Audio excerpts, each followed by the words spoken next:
Thank you, Mr. Chairman. I just want to get some facts out, not in any partisan way.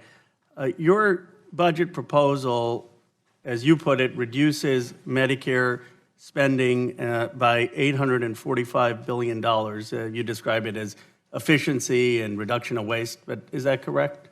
No, it's not correct.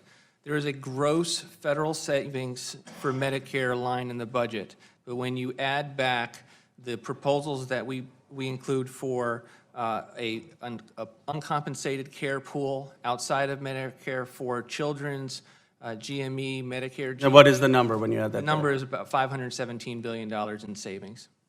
So you're saying that it reduces Medicare spending by not $500 billion? The report suggests that $500 billion of this quote-unquote savings would go to the deficit. You're saying it's less than that?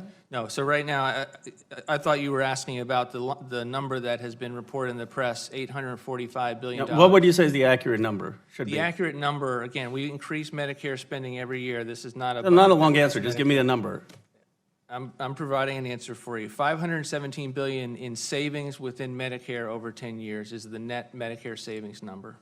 So you're going to cut by $517 billion? No, sir. Medicare spending, as I mentioned, will continue to rise each and every year. Okay, but you're reducing the Medicare budget by $517 billion. We are identifying savings that would result from common sense proposals like reducing drug pricing costs. Obviously, have you endorsed the Doggett bill on that? Medicare. Would you be open to the Doggett bill, which reduces drug costs? I mean, I know you're saying let's reduce drug costs, and that's a great thought, but what specifically, how are you going to do it?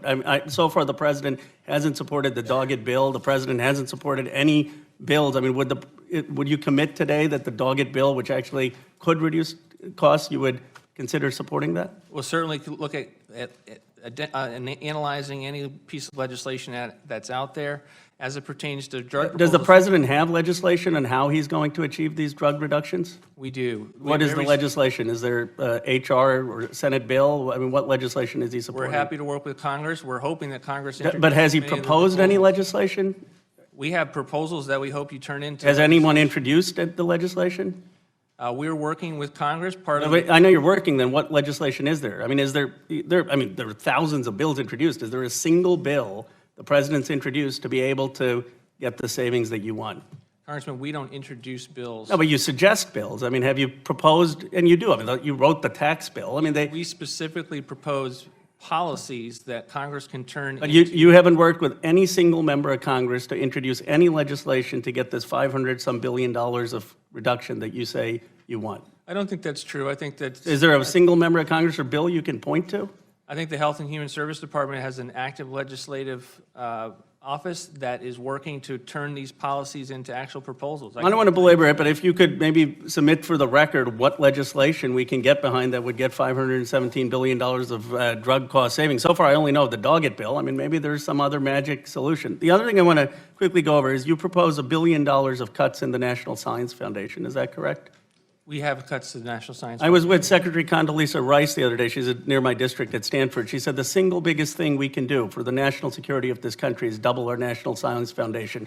Would it be accurate to say the president would disagree with her characterization? No, we have, in a time of $1 trillion deficits, we believe that $7 billion for the National Science Foundation is a very healthy budget. And I know, but you would disagree with her characterization that we need to double it. By definition, you're saying we need to cut it by $1 billion, correct? We think that the National Science Foundation is very important. We think I get all that, but you would disagree with her characterization that we need to double the budget. I mean, your budget on the conversation with Secretary Rice about this. I would just point out that the National Science Foundation doesn't need to be immune from looking at waste, fraud, and abuse. To the extent that they spend money on winemaking programs, they're supposed to be investing in science, and yet we still find that waste, fraud, and abuse is not something that they are free from.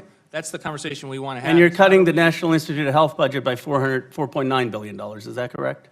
We bring the National Institutes of Health down to about $33 billion. Do you see why, I mean, I'm not trying to be partisan, do you see why some people may think that you don't believe in science and technology when you're cutting the National Science Foundation by $1 billion, when you're cutting the National Institute of Health by $4 billion, which the Republican Congress, by the way, increased $2 billion last time, and when you're disagreeing with people like Condoleezza Rice? I mean, do you see why that perception might be there?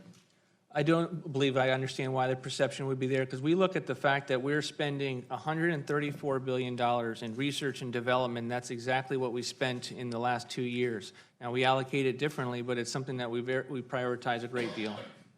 Thank you.